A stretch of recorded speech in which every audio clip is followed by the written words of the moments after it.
Hello world! Jeffrey here for Comic Sense, and today you will learn to play Ashes, Rise of the Phoenixborn, published by Plaid Hat Games.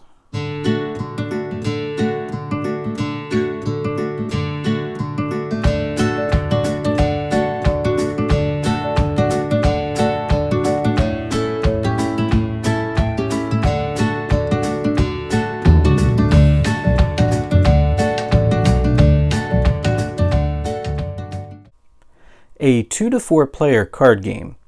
In Ashes, you are a Phoenixborn, a powerful magic wielder, battling other Phoenixborn in a duel of wits and magical prowess. You'll cast spells and summon allies in an effort to destroy your opponents and win the game.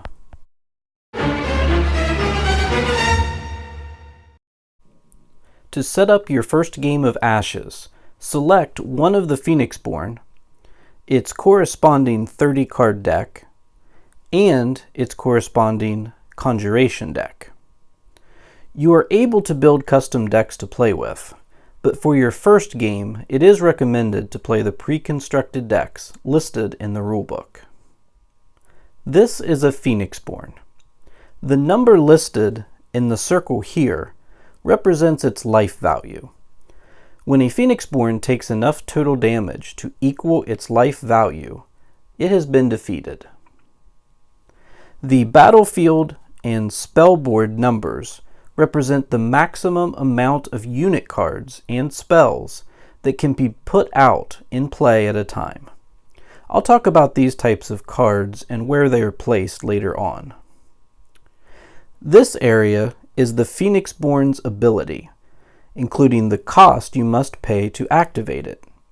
I'll explain what these symbols mean and how to activate an ability later on. There are 6 other types of cards in the game: ready spells, alteration spells, action spells, reaction spells, ally cards, and conjuration cards. The type of card that it is and where it is placed is always listed below the card name. Again, I'll go into more detail about how to use these later in the video. Place your Phoenixborn in your play area with stats side face up. The next step is choosing your first 5 cards. In Ashes, you get to choose what 5 cards that are in your starting hand. You may not include more than 1 copy of each card in your starting hand. You'll then want to take your conjuration cards and put them into a pile face down beside your Phoenixborn. You can easily differentiate these cards by the black phoenix that is on their backside. Shuffle the rest of your deck, which will have a white phoenix on the back of their card, and form a face-down draw pile in front of your Phoenixborn. Next, take 10 dice and place them in an area designated as your exhausted pool. Dice represent the magic you can use when playing cards or triggering abilities. When using the pre-constructed decks in the base game, the back of the rulebook will tell you which dice to use. If you choose to customize your deck, you'll want to select 10 dice that will support and match the symbols of cards used in your deck. Take the dice power reference cards that correspond to the dice you are using and place them as a divider between the exhausted pool of dice and what will be your active dice pool. Finally, make sure the 3 types of tokens used in the game, which are wound tokens, status tokens, and exhaustion tokens, are placed within reach of all players.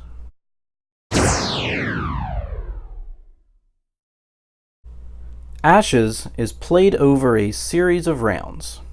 Each round is divided into 3 phases that must be resolved in order.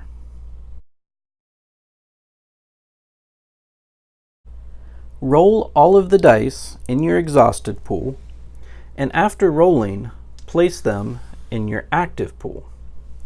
On the first round of the game, the player who rolls the most basic magic symbols will receive the first player token.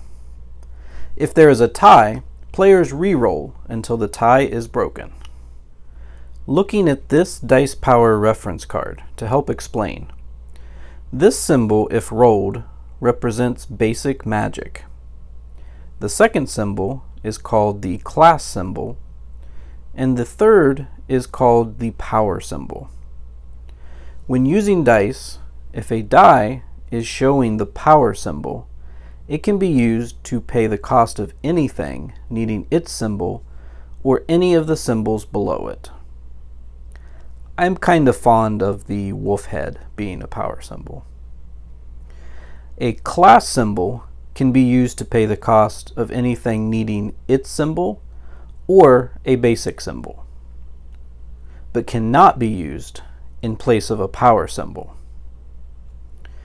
Basic symbols can only be used to pay the cost of anything needing basic magic. Next, you may discard any number of cards from your hand. On the first round of the game, this step is ignored. Finally, draw cards until you have 5 cards in your hand. If your draw pile is ever empty at this step, your Phoenixborn receives 1 wound for each card that you should have drawn but could not. Again, on the first round of the game, this step is ignored.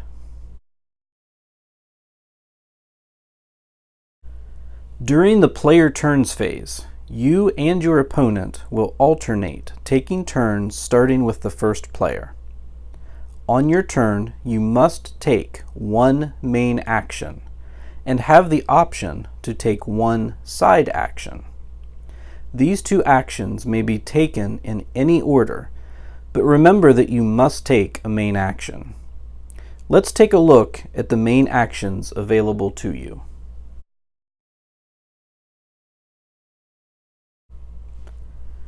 This icon is part of a cost to play a card from your hand or activate an ability requiring a main action. If the icon appears on the top right of a card, like this one, it requires a main action to play the card from your hand. Any numbers and symbols below the main action icon are also needed spent to play the card. In this example, I would need to use my main action, as well as 1 ceremonial die on its power symbol, 1 nature die on its class symbol, and 1 basic magic of any kind to play the card from my hand. If the icon appears in the white area of a card in play, it requires a main action to activate that ability on the card. Any additional numbers and symbols beside the text are also needed to activate the ability. In this example, I would need to use my main action, place an exhaustion token from the general supply, which is shown by this symbol, as well as pay 1 nature dice on its power symbol to activate the ability.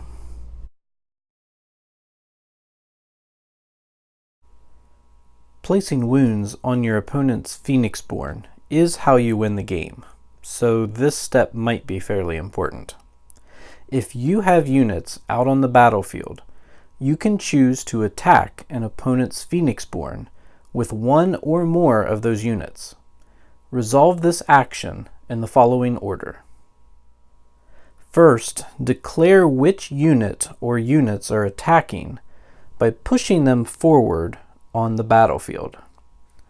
The amount of wounds a unit can deal when attacking is shown here, along with the amount of damage it takes to be defeated, shown here.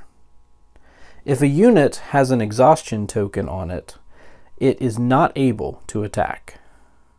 Second, choose the target of your attack. In this case, it would be your opponent's Phoenixborn. Because we pushed all units forward, all units will attack the targeted Phoenixborn. At this point, your opponent may declare up to one blocker for each attacking unit by moving their unit in front of the attacking unit they wish to block. An attacking unit cannot be blocked by more than one opposing unit. If a unit has an exhaustion token on it, it is not able to block. Finally, one at a time and in the order of the attacking player's choosing, resolve each attacking unit's damage. If a unit is unblocked, inflict the amount of damage equal to its attack value on your opponent's Phoenixborn. Then, place one exhaustion token on the unit. If the attacking unit is blocked, the defending player has two options in how to respond. The first is to counter with the blocking unit. This means the attacking unit and the blocking unit will deal damage to each other simultaneously. Any unit not destroyed will receive an exhaustion token. The second is choosing not to counter with the blocking unit. This means that the attacking unit will deal damage to the blocking unit and receive one exhaustion token after. If the blocking unit is not destroyed, it will not receive an exhaustion token.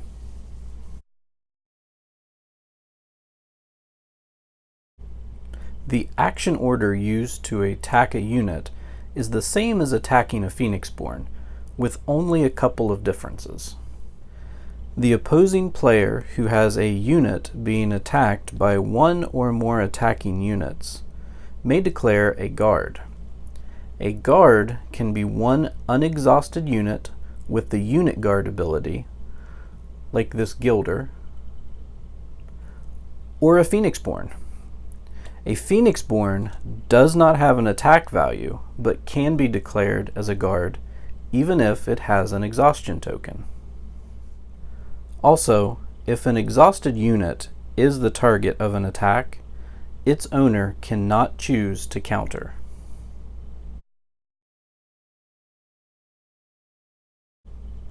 If you cannot perform any other main action, or choose not to perform any other main action, then you must choose to pass.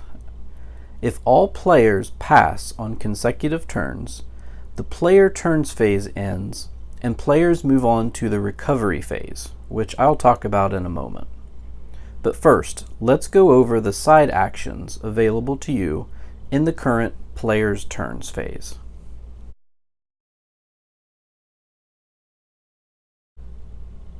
This icon is part of a cost to play a card or activate an ability requiring a side action. If the icon appears on the top right of a card, it requires a side action to play the card from your hand. Any numbers and symbols below the side action are also needed spent to play the card. In this example, I would need to use my side action as well as one illusion dice on its power side and one nature dice on its power side to play the card from my hand. If the icon appears in the white area of a card in play, it requires a side action to activate that ability on the card. Any additional numbers and symbols beside the text are also needed to activate the ability.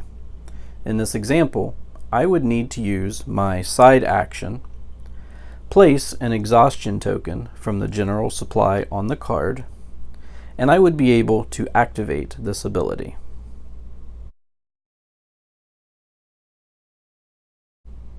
To meditate, discard any number of cards from your hand to the discard pile, cards from the top of your deck to the discard pile, and or any ready spells from your spell board.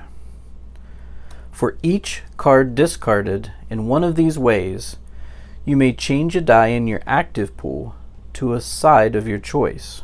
So in this example, I have meditated 3 cards, which will allow me to change 3 dice in my active pool to the side of my choice.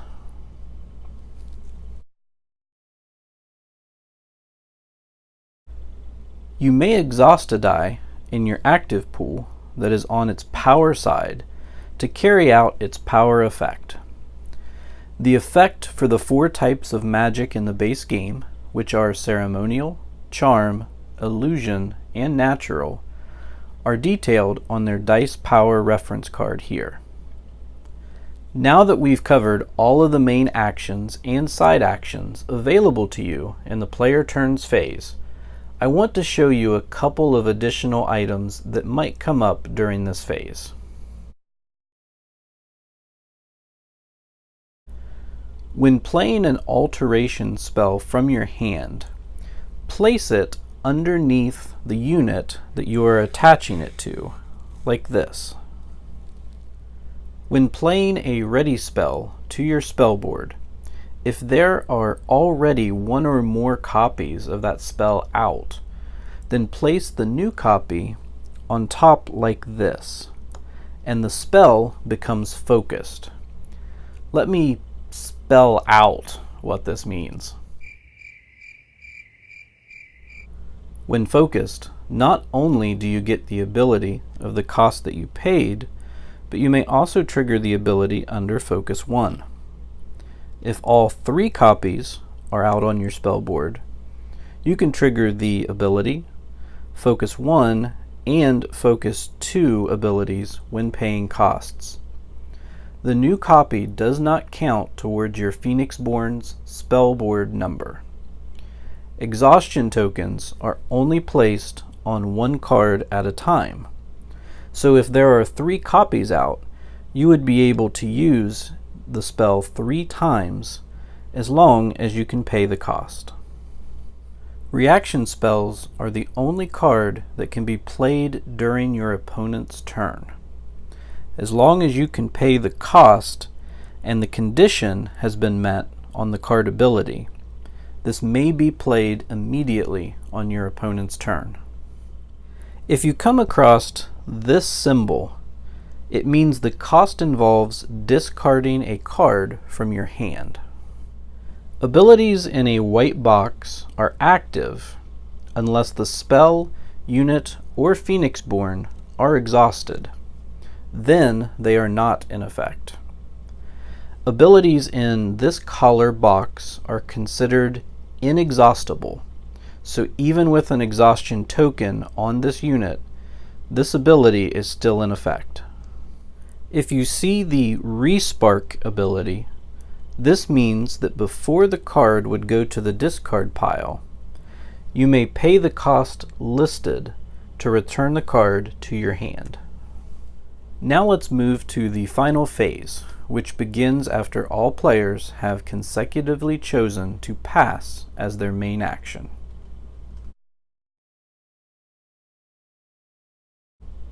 The following steps in this phase are completed in order. First, remove a number of wound tokens from each unit in play up to that unit's recover value, which is shown here. So the butterfly monk has a recover 1. So during this phase, she will recover 1 wound token.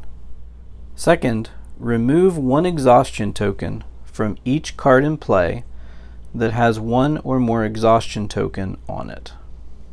Next, move any number of dice that you choose, not used from your active pool, to your exhausted pool. Finally, the player who has the first player token passes it to the player on his or her left. The prepare phase begins again, and this order of events continue until a Phoenixborn has been defeated.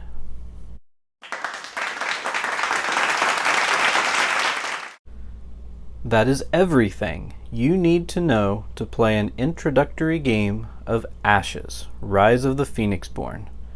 For more details on this game, visit plaidhatgames.com. Thanks for watching.